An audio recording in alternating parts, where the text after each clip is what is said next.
En 4 mois à peine, le Ghana affiche 2,7 milliards de dollars de revenus aurifères sans ouvrir une seule nouvelle mine d'or. Ce bond spectaculaire tranche avec des décennies où l'or quittait le sol ghanéen pendant que le budget public restait exsangue, comme si les chiffres eux-mêmes refusaient soudain de couvrir le pillage. Que révèle vraiment cette rupture pour celles et ceux qui observent l'ombre portée d'Ibrahim Traoré sur la manière dont l'Afrique de l'Ouest décide désormais de ses richesses minières. À partir d'un même métal, deux modèles s'affrontent et l'équilibre commence à pencher. Ce récit promet quelque chose de rare. Comprendre comment une économie qui perdait son or depuis des décennies a brutalement inversé la trajectoire. Et le bénéfice principal pour le lecteur tient en 10 mots. Voir comment un pays reprend enfin le contrôle de sa valeur. Mais ce contrôle n'est pas une abstraction technique. Il décide du sort d'une monnaie fragile, du financement des services publics et du rapport de force entre États africains et géants miniers internationaux. Le Ghana, longtemps considéré comme un exemple de stabilité institutionnelle mais prisonnier de contrats opaques, se retrouve soudain au cœur d'un laboratoire continental où chaque décision peut redessiner l'équilibre politique et économique de l'Afrique de l'Ouest. Le risque, lui, est évident. Changer les règles d'un marché dominé depuis 30 ans par des intermédiaires étrangers revient à défier ceux qui gagnaient précisément grâce à l'absence de contrôle. Et c'est ici que surgit la première fracture. Si l'or reste enfin dans le pays, qui perd réellement ? La réponse déterminera la suite de toute cette histoire. La révélation arrive tôt. Entre 2019 et 2023, un écart commercial de 2,99 tonnes d'or, officiellement introuvable, avait déjà dessiné l'ampleur d'un système qui saignait le Ghana en plein jour. Et cette donnée brute devient le premier chaînon d'une mécanique beaucoup plus profonde, car elle montre non pas une crise ponctuelle, mais une structure organisée autour de la perte et de l'opacité. Pour comprendre comment un tel gouffre a pu se former, il faut revenir au fonctionnement réel du secteur minier ghanéen. L'extraction locale, la transformation presque entièrement délocalisée, les contrats privés signés loin des institutions nationales et une chaîne de valeur sur laquelle l'État n'exerçait qu'un contrôle résiduel. Ainsi, l'or partait, les traces disparaissaient et les revenus s'évaporaient avec la même facilité que les lingots transportés à la main sur des vols commerciaux reliant Accra à Dubaï. Le processus semblait banal, presque routinier. Des mineurs artisanaux vendant à des intermédiaires revendant à des acheteurs étrangers, et des cargaisons circulant entre frontières poreuses où la contrebande devenait moins un crime qu'un passage administratif alternatif. À chaque étape, un morceau de valeur quittait le pays. Et à chaque morceau perdu, l'économie nationale se fragilisait un peu plus. La monnaie reculait, la dette montait, et les budgets publics se rétractaient, comme si l'État ghanéen vivait dans une économie parallèle à celle de son propre sous-sol. Mais un élément extérieur allait bientôt réorganiser toute cette chaîne de causalité. Car pendant que le Ghana accumulait des pertes chroniques, un voisin, le Burkina Faso, avait adopté une ligne de rupture radicale inspirée par Ibrahim Traoré, qui avait décidé de fermer les sorties, centraliser le contrôle et imposer la transparence. Ce modèle, à l'origine perçu comme atypique, allait devenir la variable décisive permettant de relire toute l'histoire ghanéenne. Ce n'était pas la quantité d'or qui manquait, mais la maîtrise de sa trajectoire. C'est précisément ce point qui transforme la question de départ en basculement stratégique. Pour suivre l'évolution du Ghana au moment exact où le système commençait à se fissurer, il faut entrer dans le rôle de ceux qui ont vu les signes avant tout le monde. Les inspecteurs de district, les collecteurs régionaux et les analystes publics chargés d'examiner les chiffres qui soudain ne correspondaient plus aux schémas habituels. Ces acteurs intermédiaires, souvent absents des récits officiels, ont été les premiers témoins d'un déplacement subtil. Des volumes d'or auparavant invisibles réapparaissaient dans les circuits déclarés, comme si une partie du pays décidait spontanément d'abandonner le marché informel.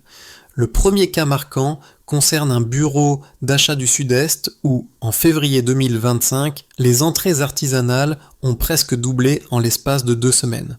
Aucun changement géologique, aucune découverte locale, simplement des mineurs qui, pour la première fois depuis des années, trouvaient intérêt à déclarer leurs ventes plutôt qu'à passer par des intermédiaires étrangers. Ce glissement, minuscule à l'échelle nationale, représentait pourtant une rupture historique, car il démontrait qu'un système autrefois dominé par la fuite pouvait basculer vers la rétention dès que les incitations étaient réalignées. Un second cas éclaire encore mieux la transformation en cours. Dans un district du centre, une série de déclarations inhabituelles a révélé non seulement une hausse des volumes, mais aussi une meilleure qualité des lots fournis. Les techniciens comprirent rapidement que ce changement provenait de groupes artisanaux autrefois écartés des circuits formels et désormais prêts à y revenir, car le rapport coût-bénéfice s'inversait enfin. Ce sont ces signes précoces, discrets mais mesurables, qui montrent pourquoi la suite allait devenir inévitable.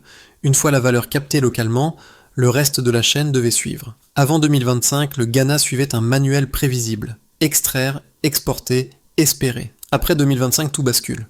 Le passage du avant au après n'est pas une transition lente.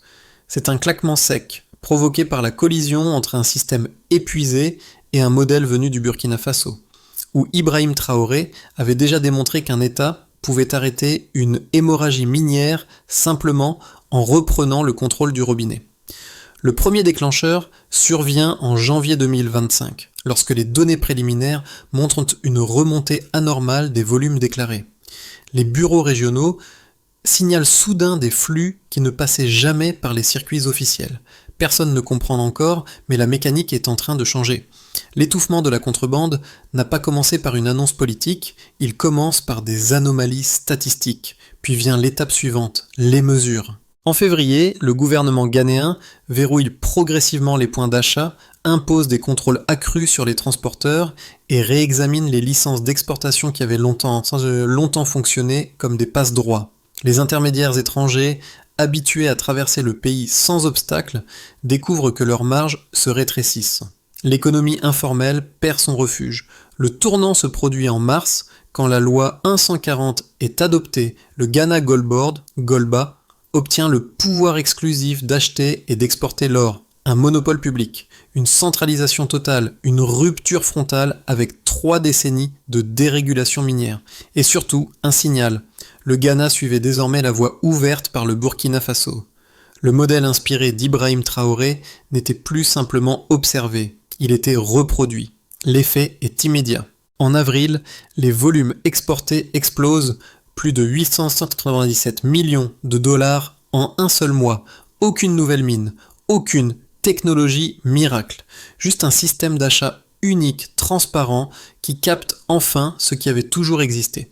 Mais la montée ne s'arrête pas là. Le gouvernement introduit une interdiction totale pour les acheteurs étrangers d'accéder à l'or artisanal. Du jour au lendemain, des dizaines d'entreprises des Émirats arabes unis et de Suisse se retrouvent sans accès à leurs sources habituelles. Les routes commerciales se figent. Les contrebandiers hésitent. Les prix sur le marché informel chutent. Ensuite vient la phase la plus décisive, l'application. En mai, l'État active un groupe de travail militaro-policier chargé de bloquer les routes de fuite. Caméras corporelles, GPS, traçabilité obligatoire, chaîne logistique surveillée. Les circuits clandestins, autrefois fluides, deviennent risqués et coûteux. Et quand la date du 30 avril entre en vigueur, interdiction totale pour les acheteurs étrangers, la structure entière du marché se renverse. Les mineurs artisanaux, longtemps captifs de réseaux informels, reviennent massivement vers Golba, qui offre des prix plus stables et un paiement garanti. Le marché officiel s'élargit à vue d'œil. Le résultat ? De janvier à avril, 2,7 milliards. De janvier à mai, 5 milliards. De janvier à août, 6 milliards. Chaque nouveau mois valide l'idée que la fuite n'était pas une fatalité, mais un choix politique resté sans réponse pendant trop longtemps. Et ce qui n'était au départ qu'un ajustement administratif devient un point de bascule continental. Un État africain prouve que les pertes ne sont pas une malédiction géologique, mais un défaut de souveraineté. La ligne de base est désormais incontestable. En 2023, les exportations officielles d'or du Ghana n'avaient généré que 2,19 milliards de dollars, un plafond qui semblait figé malgré l'abondance des ressources. La variation enregistrée début 2025 crée un contraste brutal, car la progression dépasse simplement l'amélioration.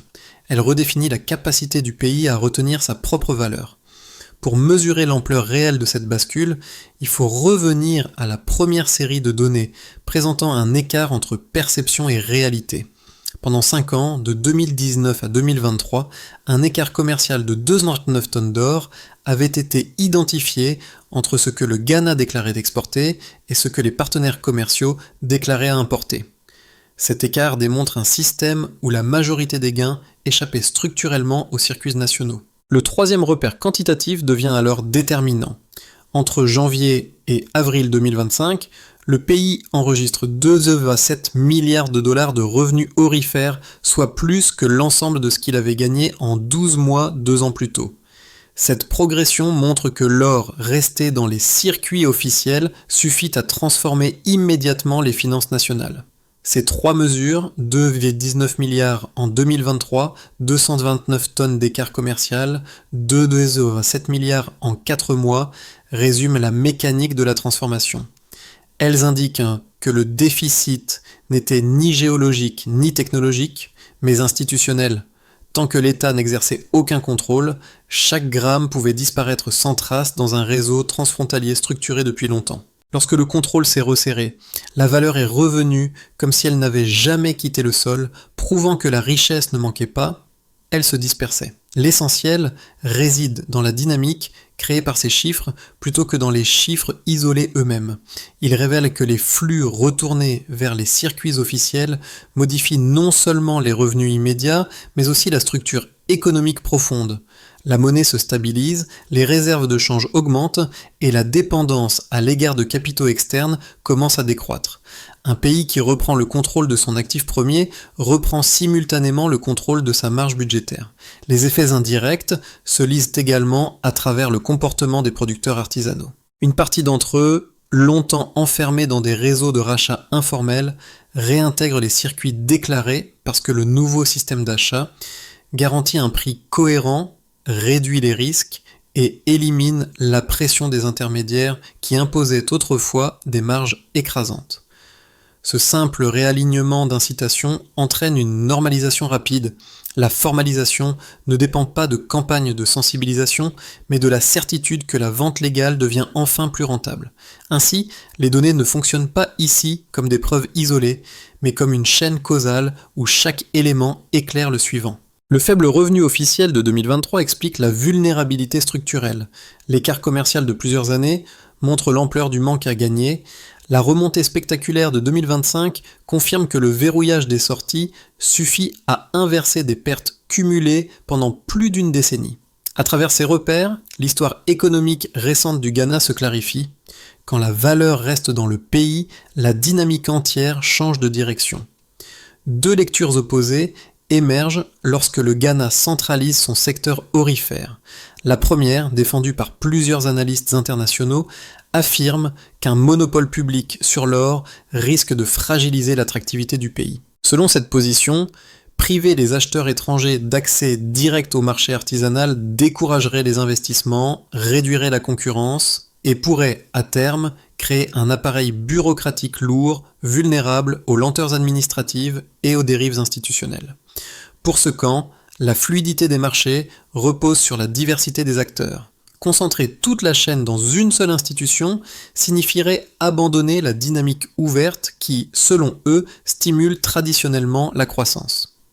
La seconde lecture, portée surtout par des économistes africains et par les administrations qui observent les pertes historiques du secteur, défend une vision inverse. Elle soutient que l'ouverture sans contrôle n'a jamais produit de concurrence équitable, mais a permis aux intermédiaires étrangers d'acheter l'or du Ghana en dessous de sa valeur réelle, sans transparence, en profitant de failles réglementaires et de réseaux de contrebande installés depuis des années. Dans cette perspective, le monopole n'est pas une fermeture, c'est une correction nécessaire, un moyen de remettre l'État dans un rôle qu'il avait abandonné. Pour départager ces deux visions, il suffit de revenir aux données observées en 2025. Dans les 4 premiers mois, les revenus officiels atteignent 2,7 milliards de dollars, dépassant déjà les 2,19 milliards enregistrés pour toute l'année 2023. En parallèle, l'administration identifie un écart commercial de 2,29 tonnes entre 2019 et 2023, révélant l'ampleur du manque à gagner dû à l'opacité et à la sous-déclaration. Ces repères montrent que le modèle ouvert n'assurait ni concurrence réelle, ni bénéfice national. Il permettait seulement à la valeur de quitter le pays sans retour. Ainsi, la réponse la plus solide ne se trouve pas dans la théorie, mais dans les résultats. Le système centralisé n'a pas affaibli le secteur, il l'a fait réapparaître.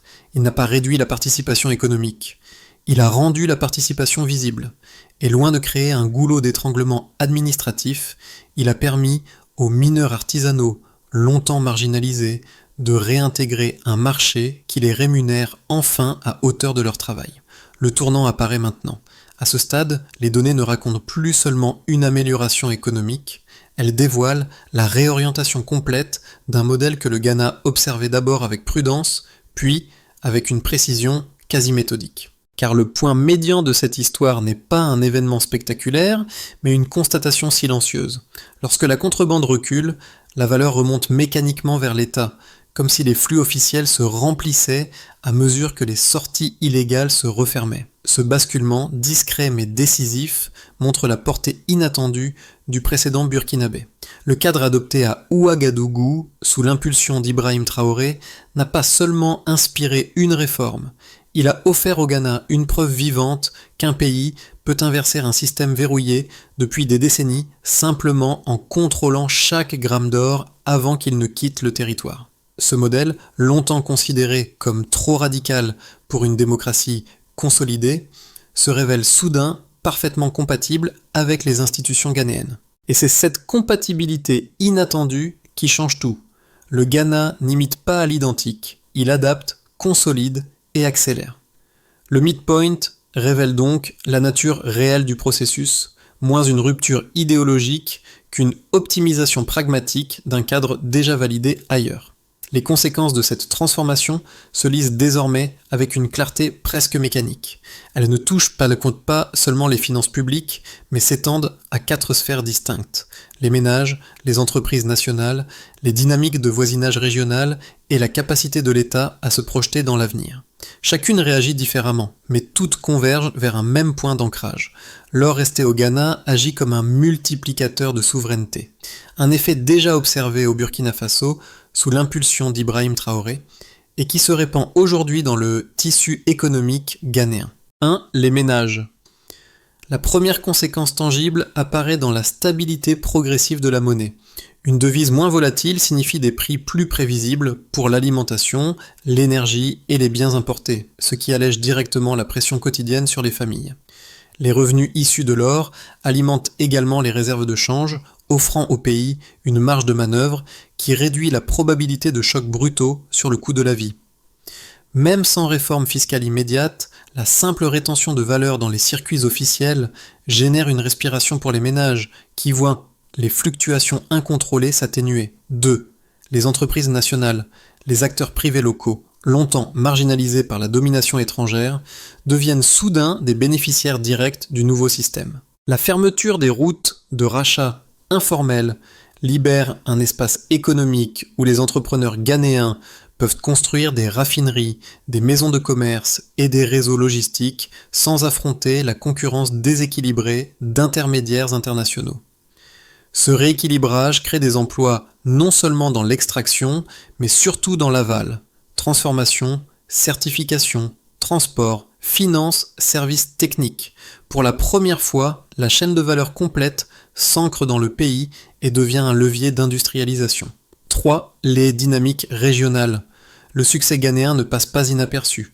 Au Mali, au Niger et en Tanzanie, des discussions internes réémergent autour de tableaux d'or nationaux et de mécanismes de traçabilité, reprenant presque mot pour mot la logique ghanéenne.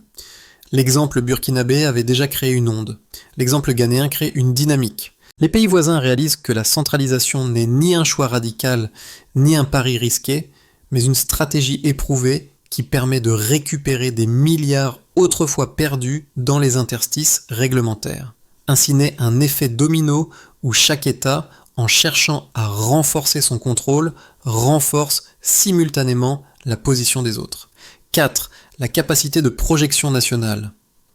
Les réserves croissantes, stimulées par des exportations qui atteignent plusieurs milliards en quelques mois, donnent au Ghana un pouvoir budgétaire inédit. L'État peut financer ses projets sans dépendre excessivement de la dette extérieure, négocier avec plus d'assurance et résister aux conditions strictes imposées par les institutions financières internationales. Ce repositionnement géopolitique transforme le pays en modèle d'autonomie financière, renforçant la légitimité d'une stratégie qui autrefois semblait réservée aux États les plus centralisés. Ces 4 lignes de force montrent que les effets ne se limitent pas aux chiffres. Ils redessinent l'équilibre économique, social et régional, confirmant que la maîtrise de l'or, lorsqu'elle est cohérente, devient un vecteur de transformation à large spectre. Dans une première hypothèse, dans les 12 prochains mois, le Ghana consolide le fonctionnement opérationnel de Golba sans changement majeur de cadence. Les volumes artisanaux restent élevés, la traçabilité progresse régulièrement et la pression sur la contrebande continue de réduire les sorties illégales. Les revenus mensuels demeurent supérieurs au niveau de 2023, mais avancent de manière stable plutôt que spectaculaire. Ce scénario repose sur une continuité administrative. Tant que les contrôles demeurent cohérents et que les incitations pour les mineurs restent attractives, l'architecture ne se dérègle pas. Le pays maintient alors un équilibre entre discipline réglementaire et acceptabilité sociale dans les zones minières. Dans une perspective optimiste, ici, la montée en puissance et c'est plus rapide. Les systèmes de traçabilité prévus pour 2026 sont lancés plus tôt et la certification internationale s'obtient sans retard, permettant à l'or ghanéen d'accéder à davantage de marchés premium. Les producteurs artisanaux adhèrent massivement au circuit officiel, renforçant un cycle positif où la transparence attire de nouveaux investissements nationaux. Les raffineries locales augmentent leur capacité et le pays commence à réduire les exportations de minerais bruts au profit de lingots transformés. Ce scénario crée une marge budgétaire significative et rend possible une planification publique plus ambitieuse. Dans le cas le plus défavorable, dans cette hypothèse, des résistances émergent. Certains réseaux informels se restructurent, des acteurs étrangers cherchent à contourner les interdictions et la capacité institutionnelle à maintenir la surveillance se fragilise. Les mineurs artisanaux, confrontés à des délais administratifs ou à une baisse temporaire des prix officiels, pourraient retourner partiellement au marché parallèle. La crédibilité de Golba serait alors testée par une érosion progressive de la centralisation. Même si l'effondrement est peu probable, une stagnation prolongée découlerait de tensions logistiques et d'un manque d'investissement technique dans le suivi des flux. L'histoire ghanéenne ne se limite pas aux institutions ou aux statistiques. Elle touche directement ceux qui observent, analysent ou vivent dans des sociétés où les ressources naturelles jouent un rôle central.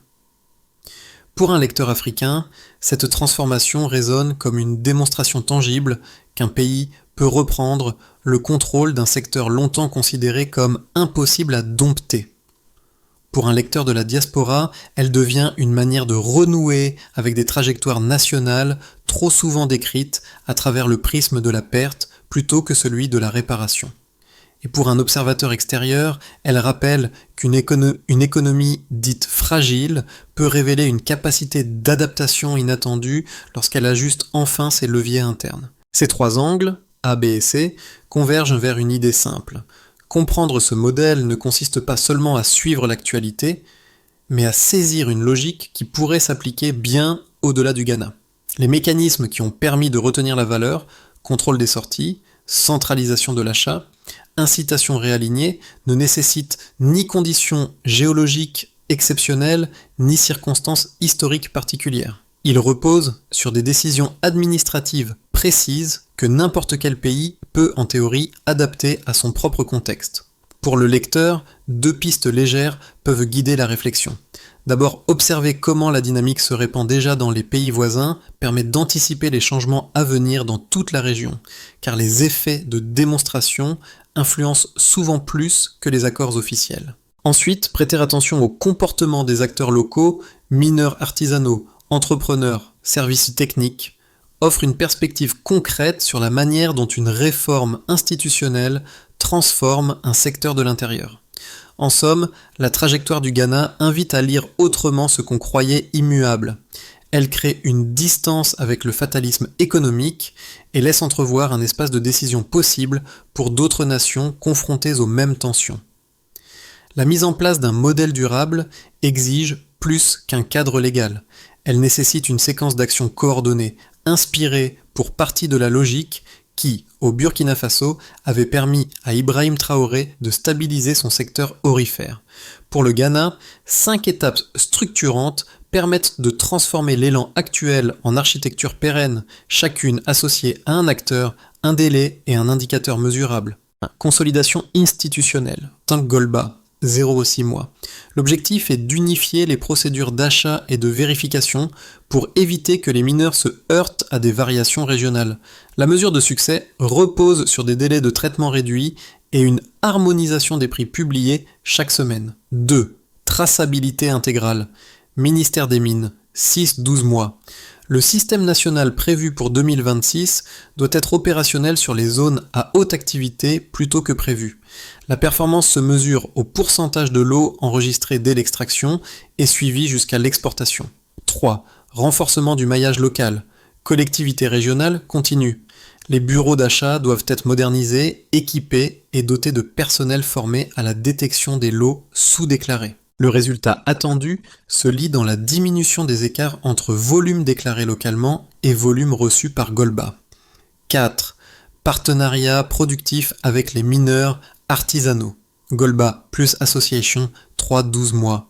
La réforme ne tient que si les mineurs trouvent avantage à rester dans le circuit légal. L'indicateur clé est la proportion de ventes artisanales réalisées à prix garanti ou via des contrats semi-formels.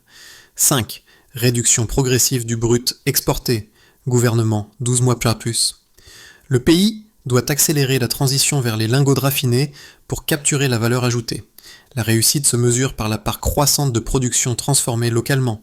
Au total, cette feuille de route ne requiert ni rupture politique radicale ni bouleversement structurel. Elle demande une constance exacte, maintenir un système où la légalité reste plus simple, plus rapide et plus rentable que l'informel, comme l'ont montré les données depuis le début de la réforme. Au moment d'aborder la conclusion, il suffit de revenir aux premiers témoins silencieux de cette transformation. Ces inspecteurs de district et ces mineurs artisanaux évoqués plus tôt, ceux qui avaient perçu avant tout le monde les premiers signes d'un changement dans la circulation de l'or. Ce sont eux qui ont vu, dans les variations soudaines des volumes déclarés, l'amorce d'un renversement qui semblait encore improbable quelques mois plus tôt. Et à travers leurs gestes quotidiens, peser un lot, vérifier un reçu, refuser une vente opaque, se lit désormais l'écho d'un mouvement continental qui dépasse largement leur travail individuel. Car l'effet d'entraînement observé au Burkina Faso, sous l'impulsion d'Ibrahim Traoré, prend ici une dimension intime. La souveraineté ne se manifeste pas seulement dans les lois votées au Parlement, mais dans ces interactions locales où chaque gramme retenu devient une victoire contre un système qui durait depuis trop longtemps. Le Ghana n'a pas seulement réformé un secteur, il a rendu visible le rôle déterminant de ceux qui, pendant des années, avaient été relégués en marge du récit national. À la fin, une idée se dégage, simple, nette et durable. La valeur change quand la vigilance change.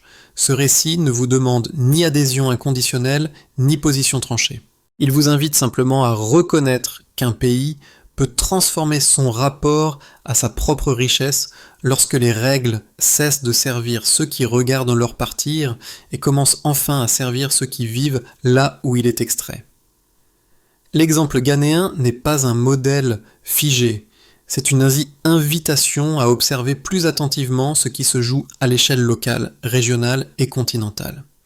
Les débats sur la souveraineté minière ne relèvent pas seulement de l'économie. Ils touchent au droit des nations à définir elles-mêmes la valeur de leurs ressources et la manière dont cette valeur circule. Si vous avez suivi cette histoire jusqu'ici, c'est sans doute parce que vous percevez, vous aussi, l'importance d'un changement qui concerne plus que le Ghana. Ce type de transformation mérite des lieux où l'on échange calmement, où l'on compare les faits, où l'on discute des choix possibles sans céder aux caricatures. Participer à cette conversation, c'est déjà contribuer à faire vivre une autre manière de comprendre les trajectoires africaines.